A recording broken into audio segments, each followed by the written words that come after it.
Thank you, first of all, coming here, all of you, and again, welcome to the GRC Summit. This session is about the topic of applying compliance and ESG in real environments. And we have an outstanding panelist session with three people that have experience in different sectors on the topics we are covering. Just a brief introduction. I'm Marco Icardi. I was a civil engineer, but then I joined IBM, and so the entire my life was in the IT sector, working with software companies like IBM, SAP, SAS Institute, and then I decided to join more than 3 years ago Metric Stream, because the topics of GRC were already hot, and in my mind are a growing area and expanding. And we will cover today two of the major relevant areas in this expansion and future dimension, because I think compliance, in terms of adoption of the compliance and the ESG topics, are relevant for all our companies. Today, we have three panelists coming from different experience. I will start with Paola Corna Pellegrini. She has been driving in companies in different sectors, but the most relevant part, I think, was your last experience of 12 years driving as CEO at Allianz Partners. I think you will mention later on what was that experience, and I think that value brought to the audiences it will be critical. Important, Paola is president of the ICO, the Italian Association of CEOs, so that's also an opportunity for her and for us to join on the values of inclusion, diversity, sustainability that are topics relevant to all of us. Sabine Dietrich, Dr. Sabine Dietrich, long experience senior global regulatory affairs and risk advisor in financial sector, in the financial industry, with a previous experience also in UBS, managing as global lead these areas. Sabine is a trusted advisor to senior management on strategy, regulatory, legal risk and opportunity, with a deep understanding of business needs across the financial sector. Sabine has held numerous board of chair positions in industry associations, and I think you will bring also that flavor to the audience today with your insights. And last but not least, Carlos Pereira, thank you for coming here from US. Carlos is head of global security governance and policy at Meta, the Facebook company. And Carlos brings an unbelievable understanding and knowledge deep of governance, risk management, vendor risk, operational risk, IT risk applied in different industries. And I think that will be also part of your contribution to the topics we will cover today. Now, starting on giving you the opportunity also to share your experience, I start from Paola. Sabine, it was my, I think your experience in the financial industry and the things you saw in working in different contexts has a value, especially in terms of what is ESG compliance in your real adoption of these topics. Stage is yours. For having me here today. So when we talk about governance, in particular, so the G in the ESG, I think coming from financial services, there are probably two things worth mentioning. The first one is it's hardly any other industry where governance had been in the focus so much as for financial services firms. Obviously, starting with the financial crisis, and many of the problems that had been identified at the time, like market abuse, LIBOR manipulation, like pretty much everything, And the follow-up regulation that came from that always had that element around you actually need the right culture. And right culture means a good governance, responsibility, and it can mean also, a topic we will dive a bit more deeper into, like diversity actually. So no monoculture, having different views, having values that are really presentable and that are good for managing really the risk. So I think this is one element around financial services. Again, hardly any other industry where it has been so relevant over the last decade or longer. The other part is when you are a bank, you are investing in companies in one way or the other for your clients, for yourself. The one thing that gets more and more important is stewardship. So it's part of that ESG package on sustainable finance, really. So you actually interact with the investee companies to see whether they are in line with what you are expecting, in particular on their governance, also of course on climate change and the E in the ESG and the social in the ESG and so on. So whether they are in line with what you expect, and this is not only like a sort of value checklist. There's the thought behind it that if you have a good governance, for example, if you manage environmental risk appropriately and social risk, that ultimately you also will be more successful at a company. And that's obviously in the interest of a bank, of a financial services firm investing in this company. So there's scrutiny really from those firms, from our firms, basically into investee companies to particular present on good governance and how ESG is integrated into your company. No, that's a very important point, and I think the value of the company more and more will be reflected in how we apply ESG internal processes and control mechanisms. Paola, you're coming from different experience, and I thought that one driving Allianz Partners as a CEO during the pandemic crisis, you play in different ways, but if you mention what was your experience and especially applying your values to the company during this difficult time. Yes, good morning everybody, and thank you for inviting me. It's a real pleasure to share my experience, and as Marco said, I had to face, as everybody in the companies, the pandemic, but not only this crisis, but in these 11 years, well, I faced many emergencies in the company, but for sure the last 2 years were the most challenging. And they were challenging, as for everybody, for the impact the pandemic had on the people, but also for the impact on the business. Because our business in Allianz Partners was 45% on tourism. So I'm not anymore in Allianz Partners, so for me it's difficult to say at present, but okay.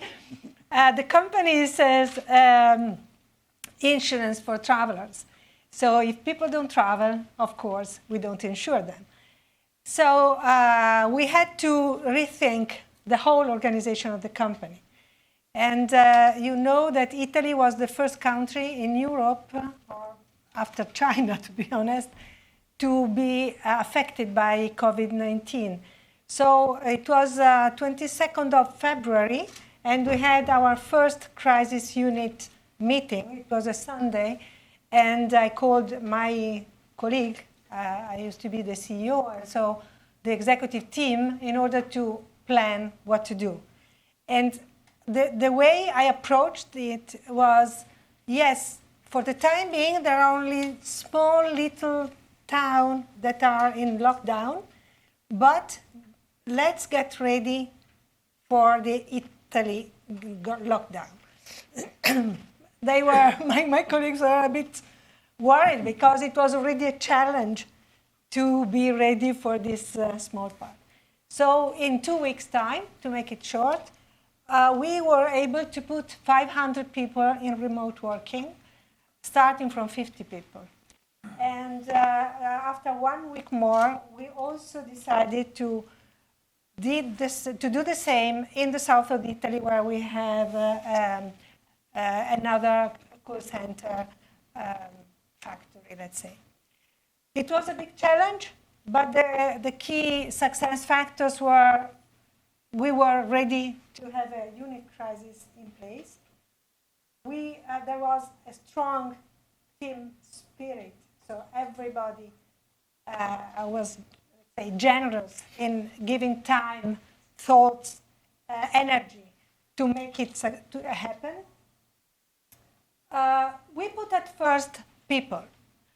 At first, people means our employees, as I said, allowing them to work remotely and supporting them in also the technical skills they needed to manage the new tools, in creating a digital mindset so that they were comfortable in this new situation, engaging them every day or every week in different activities.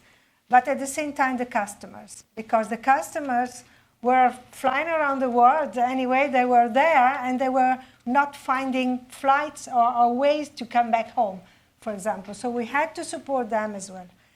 And then the second part was to think about customers in terms of new needs. So we didn't stop to innovate. We decided, I forced a bit my team to think smartly in a way we could cover new needs emerged during the pandemic. Italians were not flying or traveling abroad anymore, but they were anyway having holidays in Italy. Generally, they don't buy an insurance coverage if they remain in Italy. We developed a dedicated product. And finally, the third step was to give back to the society. So we thought, as Allianz partners, we had also to take care of the society, of the Italians. So above all, of the healthcare operators, covering them in their mobility during the pandemic, for example, with our assistance, and helping the hospitals with the intensive care units development, with the crowdfunding activity that we put in place, also having our people contributing, our employees contributing. So I hope I gave the... Focusing on social, even during the crisis. Exactly. So okay. we try to cover all the areas. So. Sure. Carlos, completely different sector in the experience, but always dealing with environmental aspects, social, and when we were discussing the other day, you were focused on the G of the ESG. Can you tell, first of all, your experience to the audience, but also express what do you think? Thank you very much, Marco. I appreciate it. A lot of companies are doing an amazing job around the E and the S of the ESG. What I find lacking is a lot of the governance in two aspects. Governance of the ESG program. By raise of hands, how many of you have a formal ESG program?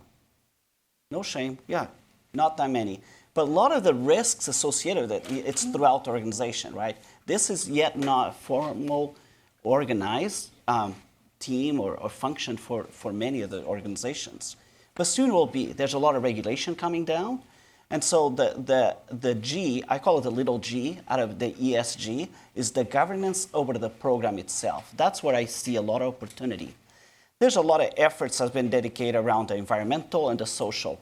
My estimation is 60% of the efforts right now are associated with ESG, goes to the E, about 30 to the S, or the social causes for a company. A very small goes for the governance. And a lot of times the governance aspects, it's around the board, the risk committees and everything. But what you see that there's an opportunity is to be able to bring governance into all the different functions, all the different activities, and how they perform, and be able to provide the transparency around roles, responsibilities, oversight, decision-making, and the integration with people, process, and technology. So for the governance itself and be able to properly develop and deploy the program, you need to be able to properly align people, process, and technology. So that's an important concept. I mean, also even in the initial sessions, this topic of building on technology, data processes all together, bringing together, that's a relevant step. That's right. I want, Paola, to go back to the values, no, in that you have been driving also in the ICO organization of diversity, inclusion, and if you can mention this related to the program of ESG will be important for us. Yes, I believe that diversity, equity, and inclusion, as we discussed during the preparation, I fully agree that the E has to be there. The E has to be there. Is key to be, let's say, successful and a sustainable company. That means combining sustainability from a social, environmental, and economical aspect is crucial, and they are interlinked. So many times, economical sustainability is put as something which is not possible if you invest too much on environmental. I believe that to be a company, successful company, mid-long term, you need to combine the three. And this is exactly what we also defined, let's say, in our program in ICO, in the association, by creating six, let's say, table or workshops around 6 topics of the Sustainable Development Goals of the UN Agenda 2030. One of those is inclusion and meritocracy. And I want to mention meritocracy because every time that we speak about diversity and inclusion, or diversity, equity, and inclusion, people say, yes, but you don't have to discriminate men because you try to help women.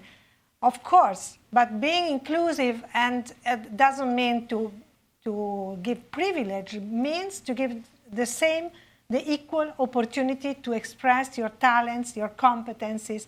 Then everybody has to show what is able to do. And then we have to choose our people, to promote people based on merit.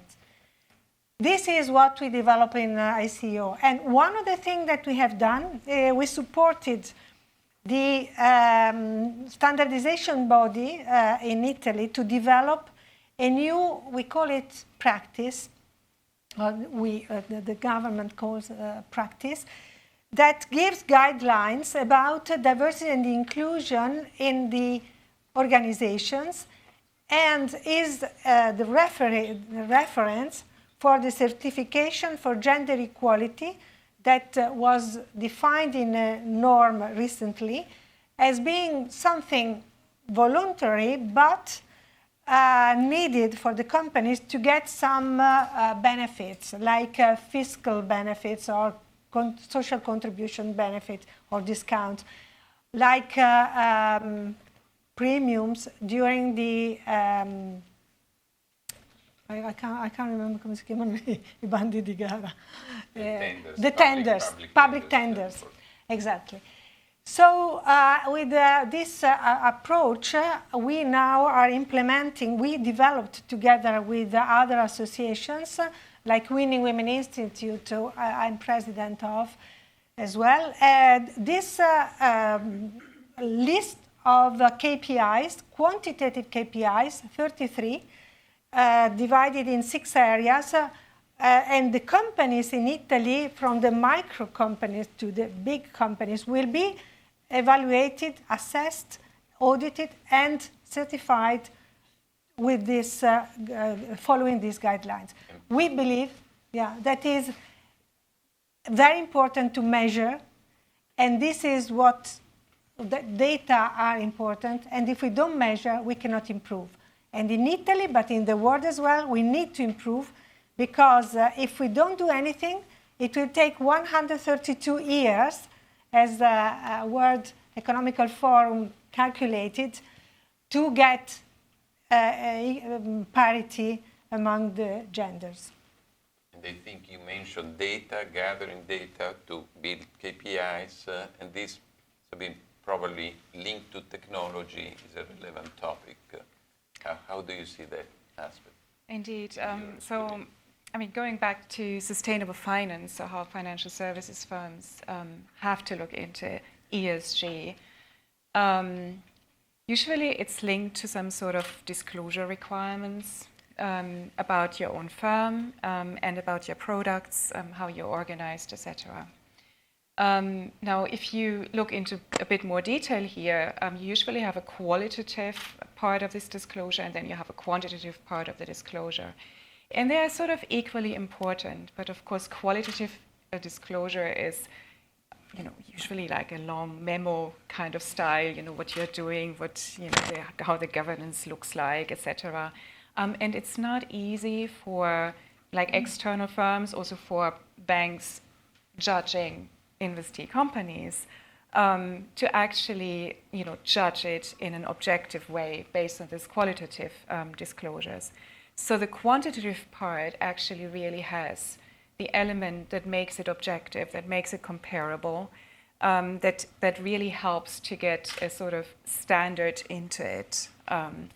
And for quantitative disclosure, so at the moment it's primarily, I would probably still say, around the environmental part of it.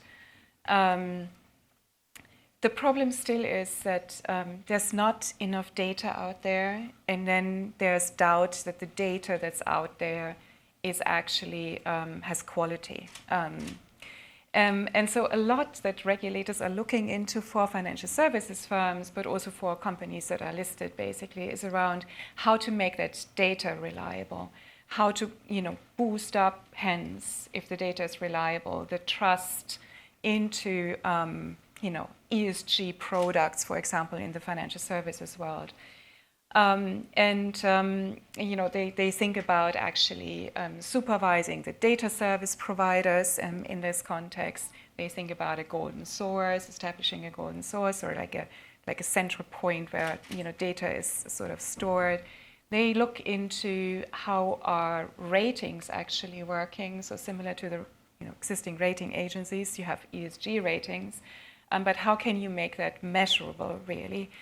So there's a lot of regulatory, banking, financial services regulatory work actually going into trying to help making this data reliable, qualitatively, good, and hence the entire part of it objective, and getting this element, the discussion that you probably have heard about greenwashing as well, and so on. I mean, getting that sort of under control. In the next element, of course, if you have the data at a certain point, and there's progress, you have accounting rules that are going to be established, etc. So harmonized ones. So you had a jig puzzle of things in the years before, but now things are harmonizing basically.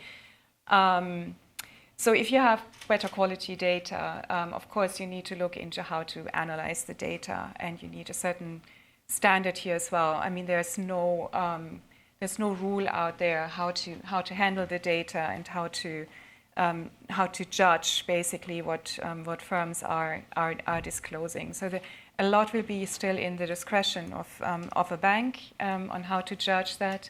And hence how to draw conclusions about, who to grant loans to, who to, help with the IPO or other kind of fundraising, etc. Thank you, Sabine. And Sabine, I would just like to compliment your answer in terms of, in the US, the FCC has very prescriptive regulation now in terms of what kind of disclosures you need to have. What the elements of the E and the S and the G needs to be disclosed. It's still in the infancy. Think about Sarbanes-Oxley. That started about 20 years ago when Enron imploded and all of those things.